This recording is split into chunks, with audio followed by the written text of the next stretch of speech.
यह कहानी एक गरीब युवक की है। वह गरीब युवक कमाने के लिए गांव से शहर आया।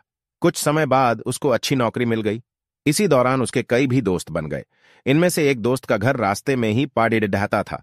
दोनों ऑफिस साथ साथ जाया करते थे। वक्त बीतता गया, काम चलता रहा। अब उसे नौकरी में भी तरक्की मिल गई थी।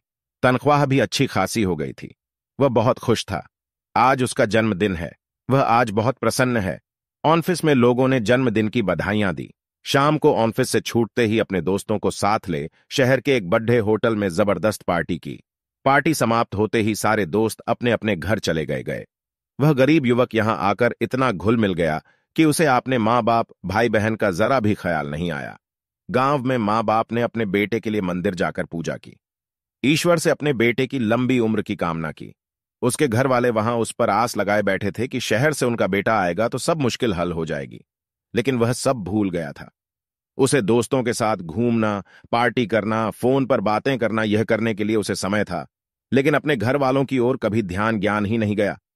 पैसों से घर खरीदा, कार खरीदी, एक बार भी अपने घर वालों को बुलाना उसने जरूरी नहीं समझा। ऐशो आराम की सारी चीजें खरीदी, सब कुछ पा लिया। एक दिन वह अचानक बीमार हुआ, अस्पताल में भर्ती हुआ। रात हुई, दवाइयां लेने के बाद डॉक्टर ने उसे आराम करने को कहा। जब वह सोया तो गहरी नींद में चिल्लाने लगा, माँ बाबा, माँ बाबा, माँ बाबा। रात भर यही चलता रहा। डॉक्टर ने दवाइयां दी लेकिन असर नहीं हो रहा था। आखिर में सुबह डॉक्टर ने उसके घर संदेश भिजवाया कि उनका बेटा बीमार है और यहां हॉस्पिटल में भर्ती है।